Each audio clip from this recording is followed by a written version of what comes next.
Video ini dibuat bukan untuk menyudutkan siapapun, serta diolah berdasarkan fakta dan data. Jika ada yang merasa tersudutkan, silakan tonton kembali videonya dengan seksama.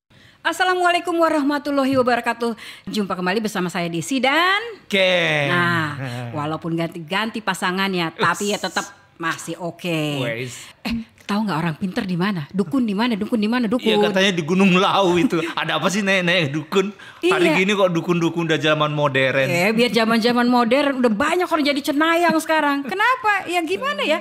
Orang kesini berdebat begini, prediksi begini, udah kayak dukun semuanya. Nah, walaupun di awal itu terjadi perbincangan bahwa hanya capres yang bisa ngomong, tapi cawapres ada di panggung. Kemudian berubah lagi bahwa cawapres ada di bangku bersama dengan partai politik yang pendukungnya. Kemudian kita nggak tahu nanti nih menjelang besok malam ya kan? Ya kalau KPU-nya suka-suka diintervensi atau mungkin mengintervensikan diri atau bahasa MK itu membuka ruang untuk diintervensi. Bisa juga itu.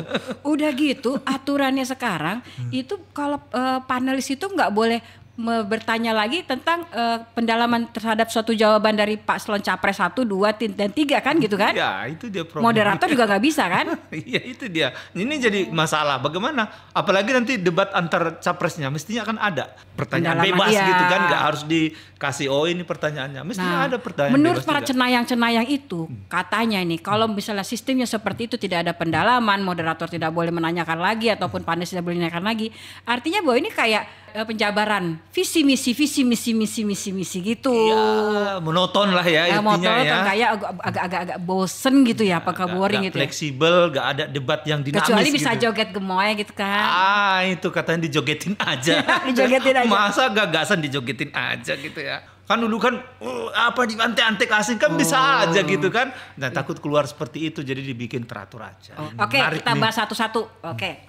Ngomongin soal isu pemerintahan. Wah, pemerintahan. Dari 3 paslon, Wah. kira-kira siapa nih ya yang unggul? Kalau menurut saya yang menguntungkan tuh Anies. Karena sikap dia jelas bahwa DKI itu adalah kota. Dan mereka sudah terdidik lebih maju dibandingkan yang lain. Artinya mereka bisa mendapatkan informasi selengkap-lengkapnya untuk menentukan pilihan. Tapi Anda nggak dibayarkan untuk pemilihan Anies kan? Dong. Ini kan faktual aja. Oh, ini faktanya. Ya. Oh iya. Nah, selama ini juga undang-undang yang ada justru ini lebih selektif. Karena dia harus 50% plus 1 undang-undangnya.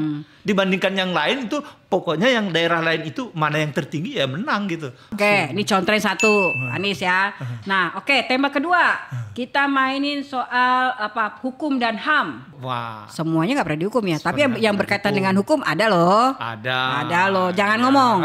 Iya, Ntar jadi dukun beranak. Iya, jadi ada. siapa kira-kira yang masih diuntungkan nih? Iya, tetap masih Anies. Masih Anies ya. Masih Anies. Oke. Kemudian kita ngomongin soal hak asasi manusia. Di antara 3 capres ini, mana yang paling bersih? Kalau HAM ini kita bisa lihatnya yang terburuk aja ya.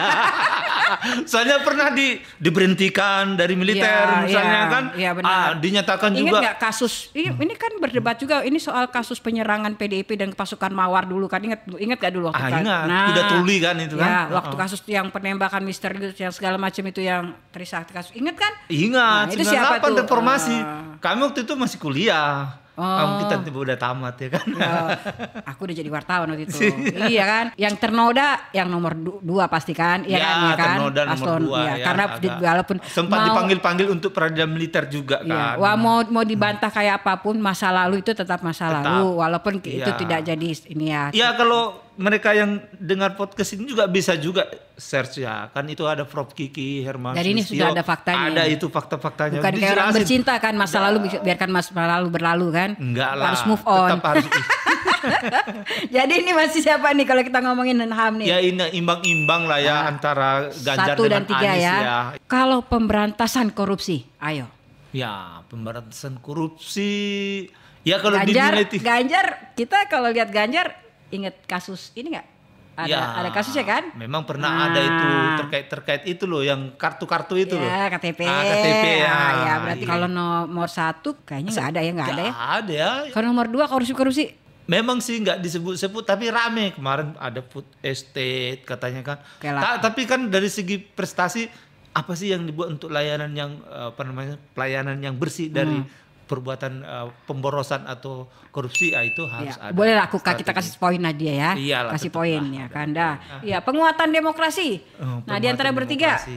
Nah, itu kita lihat aja contohnya DKI yang sekarang diusulkan untuk, ada yang bilang kalau Ganjar kan dia bilang nomor 3 ini boleh aja kalau mau kota administratif katanya. Iya, benar. Bisa ditunjuk. Bisa tunjuk Loh, benar. yang- Tapi kalau Anies kan bahwa dia bilang nggak bisa, harus pilkada. Udah jelas dia Udah nggak jelas. abu-abu. Iya, artinya kan untuk penanganan itu udah jelas sikapnya. Nah, berarti oke lah, kita kasihlah poin nomor 3 juga 1 poin. Kalau yang nomor 2 kan dia udah tidak Ya, itu kan. Oke, berarti berat demokrasi udah. Peningkatan layanan publik Layanan publik nih kalau yang sudah terlihat ya. udah terlihat. Ya, gubernur udah Kalau terlihat nomor dong. 1 jelas dong, kalau kita lihat itu transportasi massal dan itu berani debat di depan mahasiswa loh, kayak kemarin debat Ya. di Banjarmasin itu. Tapi artinya langsung dengan mahasiswa dia. Oke, nanya langsung dia kayak orang ini aja terima. Dan tidak ada takutnya komentar, silakan mau tanya apa aja gitu loh. Kalau nomor 2, Nomor 2 kan belum pernah kepala daerah, kita nggak lihat itu. Berarti kita nggak tahu nih ya. Nggak tahu. Nah,